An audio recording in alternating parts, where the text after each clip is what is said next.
दोस्तों, योग कहता है कि मौन ध्यान की ऊर्जा और सत्य का द्वार है। मौन से जहाँ मन की शांति हो जाती है, वहीं मौन से ही मन की शक्ति भी बढ़ जाती है। जिसे मोक्ष के मार्ग पर जाना है, वह मन की शांति में विश्वास रखते हैं, और जिसे मन का भरपूर व सही उपयोग करना है, वह मन की शक्ति पर विश्वास करते हैं। मौन मन का अर्थ है कि आपके मन की सारी इच्छाएं, वासनाएं समाप्त हो जाएं। दोस्तों, लाया हूँ एक और मज़ेदार और प्रेरणादायक कहानी। एक गुरु और शिष्य की कहानी है, ध्यान से सुनिएगा। जंगल में ऊंचे पहाड़ों में एक गुरु रहते थे। अपने जीवन में उन्होंने कभी भी किसी को अपना शिष्य नहीं बनाया था। उनके पास अनेक लोग शिष्य बनने की आस लेकर आते थे, लेकिन वे उन्हें वहाँ से भगा देते थे। समय बीतता गया और अब वह गुरु बहुत बूढ़े हो चुके थे। अब उन्हें रोज़मर्रा के काम करने में भी दिक्कत होने लगी थी। उन्होंने सोचा कि किसी को अपना शिष्य बना लेता हूँ तो कुछ मदद भी हो जाएगी, लेकिन अब उनके पास कोई शिष्य नहीं था और कोई शिष्य बनना भी नहीं चाहता था। सबको यही लगता था कि पागल गुरु है, कौन उसके पास जाएगा। सबको तो यही पता था कि वह किसी को शिष्य नहीं बनाएंगे, बल्कि डांटकर वहाँ से भगा देंगे। एक दिन एक युवक अपने कंधों पर पोटली बांधे हुए गुरु के पास पहुंचा और बोला, हे गुरुदेव, आप मुझे डांट लें, चाहे दंड दें, लेकिन मुझे अपना शिष्य बना लीजिए। मैं आपसे उस ज्ञान को प्राप्त करने का इच्छुक हूँ जो आपने आज तक किसी को नहीं दिया। गुरु ने कहा, हाँ ठीक है, आज से तुम मेरे शिष्य, कल से मैं तुम्हें ज्ञान दूंगा। रात का समय था, आश्रम में पानी नहीं था। पानी थोड़ा दूर से लाना पड़ता था। शिष्य को प्यास लगी थी और वह पानी ढूंढने लगा। गुरु ने उसे पानी को ढूंढता देख कहा, आज ऐसे ही सो जाओ, आज पानी नहीं है, कल पानी लेने चलेंगे। अगले दिन गुरु शिष्य को लेकर पानी के लिए चल पड़े। शिष्य को बहुत प्यास लगी थी, उसका गला सूखा हुआ था। वह जल्द से जल्द पानी चाहता था। दोनों एक कुएं के पास पहुँचे। शिष्य ने जल्दी से उस कुएं से पानी निकाला और पी गया। गुरु ने कहा, अरे नालायक, गुरु को भूल गया, मैं भी प्यासा हूँ, मुझे भी पानी चाहिए। शिष्य ने गुरु से माफ़ी मांगी और गुरु को पानी पिलाया। शिष्य ने गुरु से कहा, गुरुदेव, आज आप मुझे कुछ ज्ञान देने वाले थे, वह ज्ञान क्या है? गुरु ने कहा, अच्छा ठीक है, तुम एक काम करो, इस कुएं से कुछ पानी निकालो। शिष्य ने उस कुएं से कुछ पानी बाहर निकाला। तब गुरु ने कहा, अब मुझे बताओ, इस पानी में और जो पानी तुमने पहले पिया था उसमें क्या अंतर है? शिष्य ने कहा, गुरुदेव, लेकिन वह पानी तो मैं पी गया हूँ, अंतर कैसे बता सकता हूँ? इसके लिए तो दोनों पानी मेरे समक्ष होना आवश्यक है। गुरु ने शिष्य को थोड़ा घूर कर देखा और फिर कहा, जब मनुष्य के अंदर किसी चीज़ के लिए प्यास उत्पन्न होती है और वह प्यास अत्यंत गहरी होती है, तब मनुष्य उस प्यास के निवारण के लिए अपनी सारी ऊर्जा लगा देता है और तब उसे केवल अपनी प्यास बुझाने वाली वस्तु ही दिखाई देती है। उसके आसपास क्या है उसे यह नज़र नहीं आता। जिस प्रकार पानी मिलने पर तुम मुझे भूल गए थे और केवल तुम्हें पानी ही नज़र आया, लेकिन अभी भी तुम्हारे हाथ में कुछ पानी है और अब तुम्हारे चारों ओर बहुत कुछ है। पानी भले ही वैसा हो जैसा कि तुमने पहले पिया था, लेकिन यह वह पानी नहीं है जिसके लिए तुम्हारे प्राण सूखे जा रहे थे। देखो, तुम इसे अभी भी अपने हाथ में लिए खड़े हो, तुमने अभी तक इसे पिया नहीं है। हो सकता है तुम इसे फेंक दो। यह पानी और इस कुएं में जितना भी पानी है सब एक है, लेकिन हमारे मन की स्थिति के कारण यह हमें अलग अलग नज़र आ सकता है। अर्थात सब कुछ तुम में ही बदलता है, बाहर कुछ भी नहीं है। जैसा तुम सोचते हो और जैसी तुम्हें आवश्यकता होती है, वैसे ही तुम्हें प्रकृति दिखाई देती है। शिष्य यह सुनकर बड़ा प्रसन्न हुआ। उसने अपनी पोटली से एक लेखनी निकाली और गुरु के कहे शब्दों को लिखना शुरू कर दिया। गुरु ने कहा, यह क्या कर रहे हो? शिष्य ने कहा, गुरुदेव, आपने जो कहा है उसे लिख रहा हूँ, फिर मैं इसको याद भी करूँगा, तभी तो मैं ज्ञानी बनूँगा।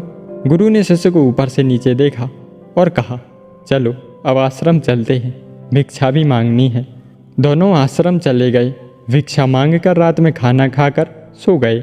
अगले दिन गुरु ने शिष्य को उठाया और कहा, जल्दी चलो, यह कहकर वह शिष्य को लेकर कुएं के पास पहुँचे और शिष्य से कहा, कुएं से पानी निकालो।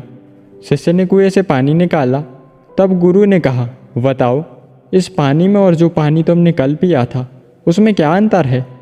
अपनी पोटली निकाली और उसमें जो लिखा था उसे पढ़ना शुरू कर दिया। जब किसी मनुष्य में किसी चीज़ के लिए प्यास उत्पन्न होती है तब गुरु ने उसे रोकते हुए कहा, क्या कर रहे हो, इस पानी को सूंघो। शिष्य ने उस पानी को सूंघा और कहा, इस पानी से तो बदबू आ रही है, यह तो सड़ा हुआ है। तब गुरु ने कहा, देखो उस कुएं में शायद कोई जानवर गिरकर मर गया है। शिष्य ने झांक कर देखा तो उसे एक जानवर कुएं में गिरा हुआ दिखाई दिया। शिष्य ने उस जानवर को कुएं से बाहर निकाला। तब गुरु ने शिष्य से कहा, देखो इस जानवर को, इस धरती पर जो भी जन्म लेता है आवश्यक रूप से वह मृत्यु को प्राप्त होता है। जब हम जन्म लेते हैं तब हम में जीवन संपूर्ण होता है और मृत्यु शून्य होती है। धीरे धीरे जीवन घटता जाता है, मृत्यु संपूर्ण होती जाती है। किसी की भी मृत्यु अचानक नहीं होती। जन्म से ही यह प्रक्रिया धीरे धीरे चलती जाती है और अंत में हमारी यात्रा जन्म से मृत्यु की ओर हो जाती है। किसी के लिए यह प्रक्रिया तेज होती है तो किसी के लिए धीमी, लेकिन होती सभी के लिए एक समान है।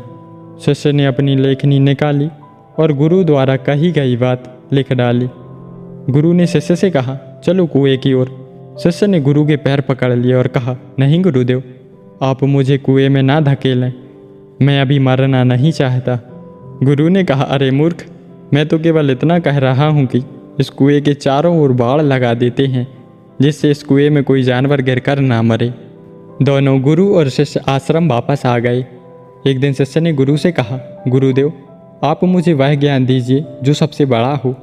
वैसे भी आपकी उम्र हो चुकी है, आप कब मृत्यु को प्राप्त हो जाओगे पता नहीं। अगर आप मुझे वह ज्ञान बता कर जाएंगे तो मैं लोगों को आगे तक पहुंचा सकता हूं। शिष्य अपनी लेखनी निकाल कर बैठा था, लेकिन गुरु ने कुछ नहीं बोला, वह मौन रहे। शिष्य ने अपनी लेखनी से लिखा बड़ा ज्ञान और उसके नीचे लिखा मौन। 1 वर्ष तक रोज वह शिष्य गुरु के उस ज्ञान के बारे में पूछता और गुरु मौन रहते। वह रोज अपनी लेखनी से लिखता मौन। एक दिन रात को वह उठा और बाहर चांदनी रोशनी में बैठ गया। सोच रहा था कि गुरुदेव उसे वह ज्ञान क्यों नहीं दे रहे जो सबसे बड़ा है। उसके मन में हजारों विचार चल रहे थे। अचानक उसने एक पक्षी की आवाज़ सुनी। उसकी तरफ वह आकर्षित हुआ। तब उसने हवा से हिलते पेड़ों के पत्तों की सरसराहट सुनी। उसने ठंडी चलती हवा को महसूस किया। उसने कुछ सन्नाटा महसूस किया, लेकिन उस सन्नाटे में कुछ आवाज़ें भी थी। तब उसने सन्नाटे की आवाज़ें सुनी। उसने अपनी आंखें बंद कर लीं और बड़े ध्यान से सभी आवाज़ों को सुन रहा था। उसका मन शांत हो गया था। वह पहली बार इतना आनंदित महसूस कर रहा था। वह भूल गया उस बड़े ज्ञान के बारे में, लेकिन तुरंत ही उसके मन में ख्याल आया कि ऐसे अनुभव को तो मैं लिख लेता हूँ। वह अपनी लेखनी लाया और उसने देखा कि उसके सभी पन्नों पर लिखा है मौन और सबसे ऊपर लिखा है बड़ा ज्ञान। तब उसे अचानक एहसास हुआ कि यही तो सबसे बड़ा ज्ञान है, मौन ही बड़ा ज्ञान है। गुरुदेव रोज मुझे ज्ञान दे रहे थे, मैं ही उसे नहीं ले रहा था। वह पूरी रात बैठा रहा और मौन का अनुभव करता रहा। सुबह होने तक वह गुरु के पास गया और उनके समक्ष बैठकर उन्हें बस चुपचाप देखता रहा। गुरु समझ गए कि शिष्य को मौन मिल गया है। गुरु ने कहा, मौन ज्ञान नहीं है, लेकिन मौन ही ज्ञान का आधार है। मौन हमें वह देखने में मदद करता है जो हमारे आँखों के सामने होते हुए भी हम देख नहीं सकते। बाहर चाहे कितना भी शोर हो, लेकिन मन के भीतर मौन होना चाहिए। शिष्य ने अपनी लेखनी गुरु को समर्पित कर दी और फिर उसने कुछ नहीं लिखा, सिर्फ महसूस किया, एहसास किया और असली ज्ञान को प्राप्त किया। दोस्तों, मौन से मन की शक्ति बहुत ज़्यादा बढ़ती है और शक्तिशाली मन में किसी भी प्रकार का भय, क्रोध, चिंता अथवा व्यग्रता नहीं होती। मौन का अभ्यास करने से सभी प्रकार के मानसिक विकार समाप्त हो जाते हैं। यदि मौन के साथ ध्यान का भी प्रयोग किया जा रहा हो तो व्यक्ति बगैर मन के जीने वाला बन सकता है। इसे ही मन की मौत अर्थात मन को शांत होना कहते हैं। जब व्यक्ति का मन शांत हो जाता है तो उसमें किसी भी प्रकार की नेगेटिव थिंकिंग नहीं होती। वह केवल पॉजिटिव सोच के साथ आगे बढ़ता है और अपने बड़े से बड़े लक्ष्यों को प्राप्त करता है। तो दोस्तों, आप लोगों को यह कहानी कैसी लगी और आपने इस कहानी से क्या सीखा, कमेंट करके ज़रूर बताना। और इसी तरह की कहानियाँ सुनने के लिए वीडियो को लाइक करें, शेयर करें और चैनल को सब्सक्राइब करें।